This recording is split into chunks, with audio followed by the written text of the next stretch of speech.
reminded of two guys you've never heard of. Well, you might have heard of them, of course you have.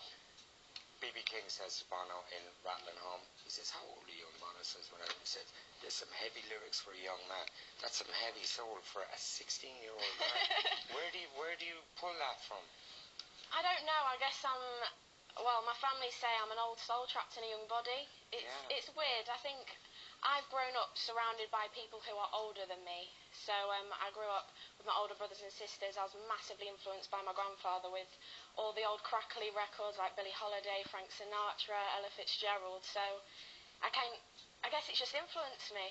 I still take on board like stuff from what's going on nowadays with music, but I guess I just listen to a wide variety of music. And so you're kind of an old-fashioned chick. And you like vintage clothes and stuff as well. Is that a vintage dress? It is. I actually had this made especially just for Ireland. Oh, wow.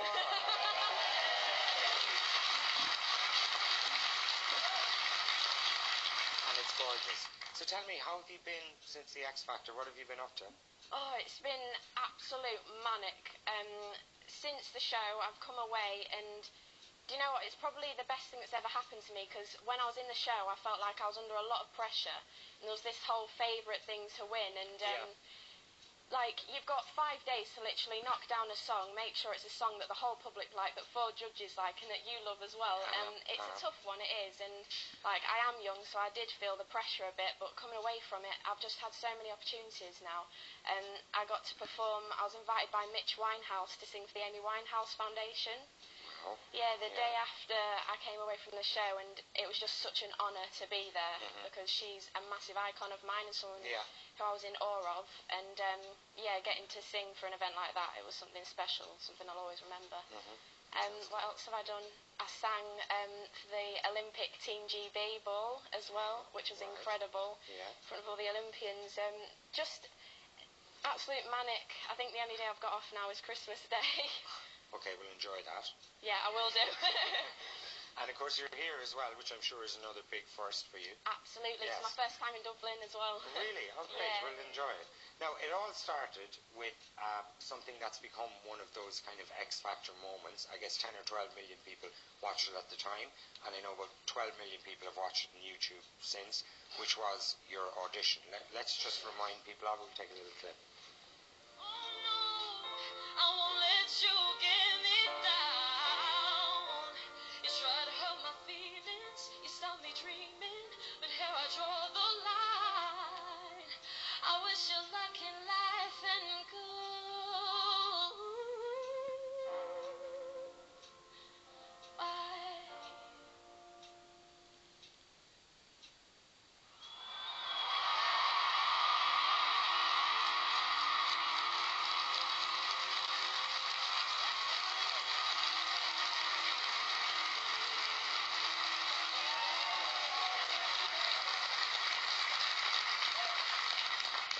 I'll tell you, to get that rough old Tulisa up in her feet, to move her that much is some achievement. And the extraordinary thing is that is a song you wrote yourself. Your dad was saying to me that that's the first time on X Factor, on television, that somebody sang one of their own songs.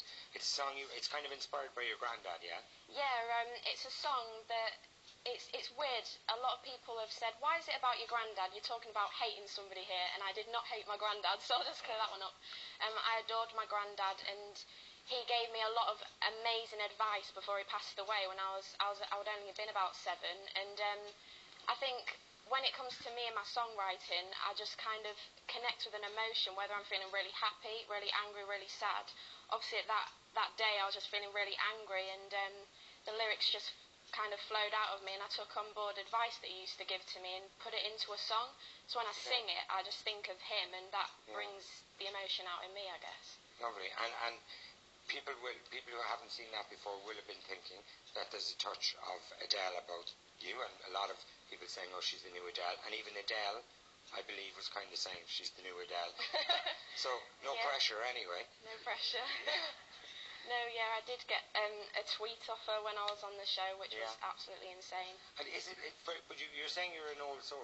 Is it tough if you're only 16 and you've kind of been, a nobody or whatever, and suddenly you're in that kind of spotlight in the papers every day, people are saying you're the new Adele and everything. Does it kind of go to your head a little bit, or?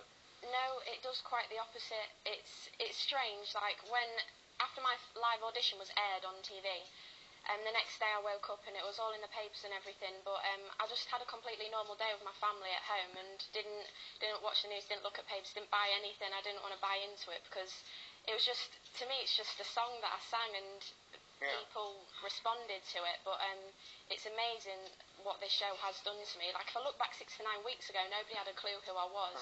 And now all these opportunities are flying in, and I'm just doing what I've always wanted to do. And I think at the age of 16, it's something that a lot of girls and boys want at this age, and it's something that I just thought was so out of reach from me. And I thought, there's so many talented people out there. How am I going to get a break? How am I ever going to do it? But no, it just shows you never know what's around the corner. And did you think because your exit from the show was a bit of a shock, you were favoured to win and all that kind of thing, and then just things fell badly that week, did you think then, in a way, oh God, maybe it's over for me, that my break is gone? Yeah, I guess when it was down to that bottom two situation, there's that gutting feeling, but in no way, shape or form, before James and I went out on that sing-off, we said to one another, it doesn't matter who goes, we both know where we want to go as artists, and with or without the show, we both looked at each other and said, we believe we can do it without the show now and go on. And I guess it just depends on how you deal with it when you come away from it.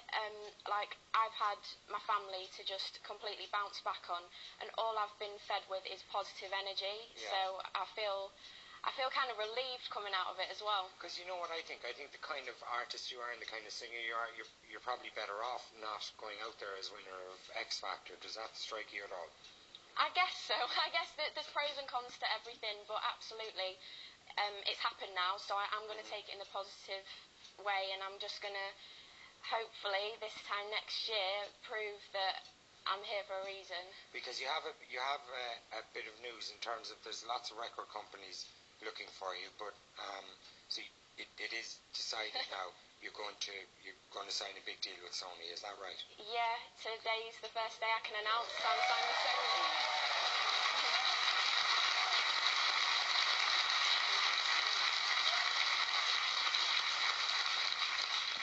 And in case the mammies of Ireland are thinking at home, that girl is only 16, I hope she knows what she's doing and everything. You have a good manager at the moment. Your dad, yes? Yeah, he is my dad. My dad's looked after me like, obviously he's my dad, so he's been with me my whole life, but from the age of 13, when I knew I wanted... You've known him like forever. Yeah, just a bit.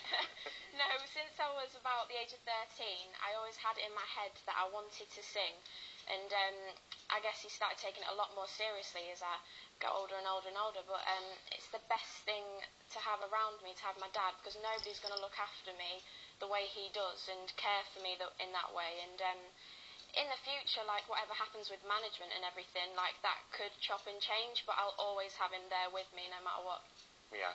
The thing is, you know what, everyone looking, thinking she doesn't need him because you've got more sense than half the 66-year-olds I've met, to be honest. God, I mean, I'd say people are thinking, I wish my 16-year-old daughter was like her. And it gets worse. You're actually going to go back to school, am I right? Yeah, well, the thing is, my plan was to just go back to sixth form. If this whole X Factor thing didn't work out, do a maths A level and do further maths, and just carry on with songwriting, keep sending it off, sending it out, and just thinking in my head, my time will come, my time will come. But the way things have gone now, I just want to focus on my music and completely absorb myself and just be nurtured and surrounded by it and get in my bubble. Like, obviously, 2013, I've got the X Factor tour from January through till March.